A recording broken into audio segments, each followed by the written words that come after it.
উঠেছি বন্ধুরা 5:30 আর এখন বাজে 7:30। এখনও কিন্তু আমার বাসি কাজ একদম শেষ হয়নি। দেখো, এই ঘরের বিছানায় চাদর তুলে বিছানা ঝেড়ে, হ্যাঁ, তারপরে যাব ঘরের বিছানা ঝাড়তে। তো আমার এখানে মোটমোট এই যে 3খানা বিছানা কিন্তু আমাকে টোটাল পরিষ্কার করতে হয় প্রতিদিন। আর তার মধ্যে দেখো, সপ্তাহে কিন্তু 3টে করে বেড কভার। তো দেখতেই পাচ্ছ তাহলে কতগুলো বেড কভার আমাকে কাচতে হয়। এই বেড কভার তুলে কাচবো, আবার আমার ঘরের বেড কভারটাও কিন্তু তুলবো। তো দেখো, এবার 2-3টে বেড কভার কাচা পরিষ্কার কাজ কিন্তু কম নয়। আর সকালের বাসি কাজ বলতে শুধু যে উঠোন ঝাঁট আর ঘর ঝাঁট আর মোছা তা কিন্তু নয় বন্ধুরা, দেখেছো? আর আমি এই ঝাড়া পোছার কাজগুলো সকাল সকাল কেন করি বলো তো? এইগুলো করে কিন্তু স্নানটা করে ফেলি। আর স্নান না করলে, এই ধরো রান্নাবান্না সেরে তারপর যদি করি, তো দুবার স্নান হয়ে যাবে। আর স্নান করতে করতে এদিকে খাবার দেরি হয়ে যাবে দিতে। তো সেই কারণেই কিন্তু তাড়াতাড়ি করে এই কাজগুলো করতে হয় আমাকে।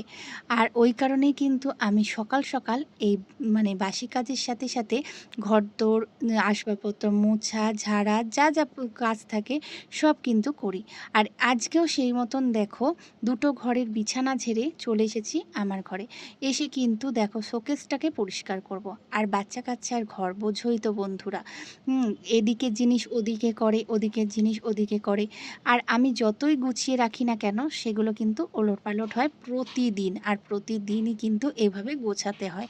আজকে তোমাদের ভিডিও করছি বলে দেখাচ্ছি তা কিন্তু নয়, এটা কিন্তু আমার চলতেই থাকে। তার রোজের কাজটা তো আবার একই জিনিস তো আবার রোজ ভিডিওতে দেখানো যায় না, তোমরা বোরিং হয়ে যাবে। সেই কারণে মাঝে মধ্যে দেখাই ওলটপালট করে, যাতে আজকে এই কাজ কালকে ওই কাজ এইভাবেই দেখাই, যাতে তোমাদের ভালো লাগে। তো দেখছো বন্ধুরা, শোকেসটা পরিষ্কার করতে এসেছি। আর সমস্ত জিনিসপত্র টুকি টুকি টুকি টুকি অনেক জিনিস তো জমে যায়, ছোটো ওপর বড়, বড়োর ওপর ছোটো, এইভাবে কিন্তু থাকে। তো সেগুলো কিন্তু সব জিনিস নামিয়ে এই শোকেসটাকে পরিষ্কার করছি। আর এই শোকেসটা যেন ছোট হলে কি হবে, ওই টুকটাক জিনিস কিন্তু প্রচুর ধরে, দেখো তোমরা। আর আমার কিন্তু গোছানো পুরো কমপ্লিট, সব নামিয়েছিলাম, নামিয়ে কিন্তু ভেতরটা পুরো পরিষ্কার করে ফেলেছি। কিছু আমার কসমেটিক্স আছে, আর কিছু গিফটের জিনিস আছে। আর এই ছোটো ছোটো গিফটের জিনিসের জন্য এই ছোটো শোকেস কিন্তু খুব ভালো, তাই না বলো? শোকেসটার মধ্যে সাজিয়ে রাখার জন্য কিন্তু বড় শোকেসে তো আর ছোটো ছোটো গিফটগুলো রাখা যায় না, তো এই জায়গাটা কিন্তু ধরে যায়। আর এই শোকেসটাতে তো সমস্ত বড় জিনিসগুলো থাকে আমার, বড় বড় সাজানোর জিনিস বলো, ডিশ বলো, যা কিছু থাকার এই শোকেসটায় থাকে। আর ওইখানে কিন্তু ছোট গিফটগুলো রাখি। এদিকে তার সাথে সাথে দরজা জানলাগুলো কিন্তু পরিষ্কার করে নিচ্ছি আজকে। আর যেহেতু আমার রাস্তার ধারে ঘর, তোমাদের আগেই জানিয়েছি, আর তোমরা দেখো যারা আমার প্রতিদিনের ভিডিও দেখো, তো তোমরা তো জানোই যে প্রচুর নোংরা হয় আমার ঘর, কেননা রাস্তার ধারে। হ্যাঁ, তো 2 দিন অন্তর পরিষ্কার আমাকে করলে হয় না, প্রতিদিন এই পরিষ্কারগুলো থাকে আমার। তো চলো, আমার কিন্তু সমস্ত আসবাবপত্র এদিকে পরিষ্কার হয়ে গেছে। আর এইবারে যাব কিন্তু আমি স্নানে। হ্যাঁ, স্নান করে এসে আজ পুজো দিতে হবে। তোমরা তো জানোই বন্ধুরা যে প্রতিদিন কিন্তু আমার শাশুড়ি মা পুজো দেন। তো এখন কদিন ধরে মার একটু শরীরটা খারাপ বলে সকালে স্নান করতে দিচ্ছি না, যেহেতু ঠান্ডাটা লেগেছে। বেলায় কিন্তু গরম জল দিয়ে স্নান করে। আর ওই কারণে আমি কি করলাম, এখানে বাসি কাজগুলো সেরে ঝাড়া পোছা যা কিছু ছিল পরিষ্কার টরিষ্কার করে, আর একেবারে স্নান করে পুজোটা দিয়ে নেব। আর এদিকে মেয়ে তো সকালে কালকে দেখো ড্রেস ট্রেস পরিয়েছিলাম, নিয়ে যেতে পারিনি মেয়েকে স্কুলে বৃষ্টির জন্য। কদিন ধরে কি হচ্ছে, ঘুম থেকে ওঠার পরেই বৃষ্টি নামছে। তো আজকে ঠিক করেছি, আজকে কিন্তু পাঠাবই। তো ছেলে বলল, মা আমাকে শুধু স্কুটিটা নামিয়ে দাও, আমি কিন্তু বোনকে দিয়ে আসবো। আমি বললাম ভালোই হলো তাহলে। তো আজকে কিন্তু আমার ছেলে তার বোনকে কিন্তু স্কুলে দিয়ে এসেছে, আর নিয়েও আসবে বলেছে। বলছে, মা তোমার আর আনতে যেতে হবে না, দেখছে তো মা এত কাজ করছে। তো বললো যে না, আমিই নিয়ে আসবো। আলো তাহলে ভালোই হবে, তুই গিয়ে নিয়ে আয়। তো তার মধ্যেই কিন্তু আমার এতগুলো কাজ কিন্তু হয়ে গেল। তো হচ্ছে মেয়েকে যদি আমি স্কুলে নিয়ে আসতাম, তাহলে কিন্তু এতগুলো কাজ হতো না। এই কাজগুলো সেই বেলায় হয়ে যেত। তো যাই হোক, ভালোই হলো, যা হয় ভালোর জন্য হয়। তো একেবারে স্নান করে চলে এসেছি, এসে কিন্তু বাইরে জামা কাপড়গুলো মেলে নিচ্ছি। আর হালকা হালকা রোদ উঠেছে, এই রোদ্দুরটায় কিন্তু যাই হোক জল টেনে যাবে আর কি, জামা কাপড়গুলো জল টেনে যাবে।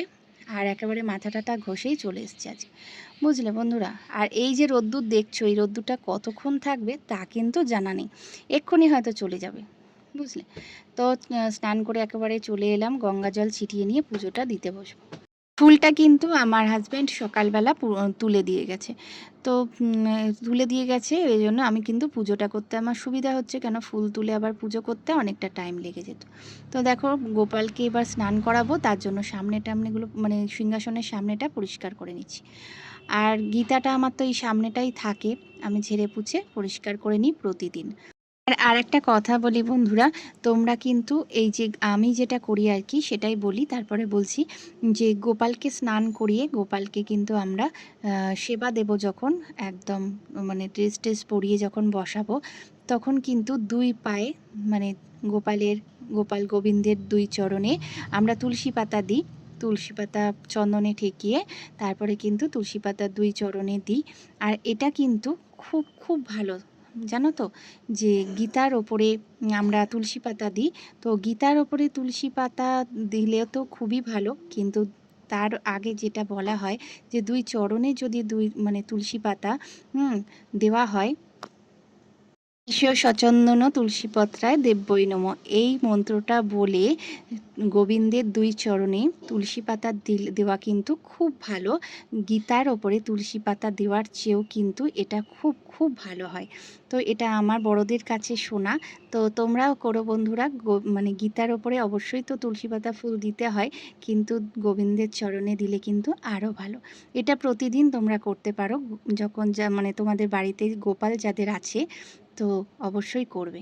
আর এদিকে দেখো কেমন মেঘ করে এসেছে, তো আবার কিন্তু এই জামা কাপড়গুলো তুলতে দৌড়ে বাইরে এলাম, দেখো ঝিরঝির করে বৃষ্টি পড়েই যাচ্ছে। এদিকে বালিশটা দিলাম একটু রোদ্দুর দেখে, আবার তুলতে হবে। আর এদিকে আমার ভাত কিন্তু হয়ে গেছে, স্নান টান করে পুজো দিয়ে চলে এলাম বন্ধুরা, এসে কিন্তু দেখো ভাত কিন্তু আমার ফুটে গেছে। ডিম বসিয়েছি, ডিম সিদ্ধ বসিয়েছি, এটা হবে ডিমের ঝোল করব। আর এদিকে পটল কেটে রেখেছি, পটল কেটেছি ছোট ছোট করে, আলু দিয়ে ভাজা একটু চচ্চড়ি মতো করব। ঠিক আছে, ডিম সিদ্ধ হয়ে গেছে, কুচানো পেঁয়াজ, এদিকে কারি পাতা, আজ কারি পাতা দিয়ে ডিমের ঝোল করব। তোমরা কেউ করো নাকি বন্ধুরা? অবশ্যই জানিও। আজ আমি করব কারি পাতা দিয়ে, ভীষণ টেস্টি হয় গো, করে দেখো একবার। এদিকে টিফিন খাচ্ছি, এখন কটা বাজে জানো? 11:30। তো কেক খাচ্ছি, কেক কি মানে ভালো লাগলো, তো মেয়েটাও ভালোবাসে, তো মেয়েও দেখি চলে এলো, বললো মা আমি খাবো, তো ওকেও একটু দিলাম। ও স্কুল থেকে এসে ভাত খেয়েছে, ওর দাদা ও দুজনে মিলেই ভাত খেয়েছে, তবু একটু মার সাথে খেতে ভালো লাগে। এদিকে খেতে খেতে বন্ধুরা দেখো ঝমঝমিয়ে বৃষ্টি নেমেছে, দেখছো কেমন আকাশ কালো করেছে, দেখালাম না? আর এই দেখো ঝমঝমিয়ে বৃষ্টি। আর আমার কড়াইতে কিন্তু ডিম ভাজা চলছে, ডিমের ঝোল কিন্তু হবে। তো এদিকে শশাটা কেটে নিয়েছি দুপুরে খাওয়ার জন্য, সব কিছু রেডি করে নিয়েছি। আর এদিকে কিন্তু ডিমের ঝোলও আমার রেডি হয়ে গেছে, ফুটে গেছে আমার ডিমের ঝোল, কারি পাতা দিয়ে আলু দিয়ে ডিমের ঝোল, পাতলা করে ডিমের ঝোল করেছি গরম মশলা দিয়ে। তো আমার কমপ্লিট হয়ে গেছে ডিমের ঝোলটা। আর ওদিকে তরকারি তো তোমরা চলো একবার দেখে নেবে, ঠিক আছে, তোমাদের তো কাটার সময় দেখিয়েছিলাম। তো এদিকে একবার দেখিয়ে দিই চলো, ঠিক আছে। আমার রান্না বান্না কমপ্লিট, এবার মাজা ঘষা হলেই কিন্তু একদম কাজ কমপ্লিট হয়ে যাবে। তরকারিটা কেমন লাগছে বলো বন্ধুরা, একবার কিন্তু অবশ্যই কমেন্ট করে জানাতে ভুলবে না, ঠিক আছে। একদম মাখা মাখা তরকারি হয়েছে, ডিমের ঝোল হয়েছে, ব্যাস রান্না কমপ্লিট, জানলা বন্ধ। এই দেখো পাতলা করে কারি পাতা আলু দিয়ে ডিমের ঝোল, কেমন লাগছে বলো তো, লাল লাল ডিমের ঝোল। এইবার চলো, রান্নাঘর পরিষ্কার কমপ্লিট হয়ে গেছে আমার। এবার যেটা দেখাচ্ছি সেটা হলো সন্ধ্যের টিফিনটা এখন করে রাখছি। কাজু বাদাম কিশমিশ ভালো করে ধুয়ে জল ছড়িয়ে ঘি দিলাম, কড়াইতে ঘি দিয়ে কাজু বাদাম কিশমিশটা ভালো করে ভেজে তুলে নিলাম, নিয়ে তার উপরে দিলাম সুজি দিয়ে কিন্তু সুজিটা হালকা করে নেড়ে নেবো, ঠিক আছে, ঘিয়ের ওপরে ভালো করে ভেজে নেব। ঠিক আছে, ভাজার পরে দেব তেজপাতাটাও একটু নাড়াচাড়া করে দিয়ে দিলাম ফোটানো দুধ, উষুম কিন্তু একদম গরম নয়, তাহলে কিন্তু ডেলা পাকিয়ে যাবে সুজিটা। তো সুজির ক্ষীর বানাবো আজ কিন্তু টেস্টি সুজির ক্ষীর হবে। চিনি দিলাম, তোমরা চাইলে বাতাসাও দিতে পারো বন্ধুরা, আরও ভালো হয় কালারটা। তো আমার কাছে আজকে বাতাসা ছিল না, তাই চিনি দিলাম। তো পরিমাণ মতো চিনি দেওয়ার পরে দিলাম, দেখো ফুটে যাওয়ার পরে গুঁড়ো দুধ, আমুল দুধ 10 টাকার প্যাকেট সেটা, আর দিলাম ভেজে রাখা কাজু কিশমিশটা। আজ সুজির ক্ষীর দিয়ে কিন্তু জমে যাবে টিফিনটা, সন্ধ্যের টিফিন। চলো ভিডিওটা এ পর্যন্তই, ভালো লাগলে লাইক কমেন্ট করে দিও।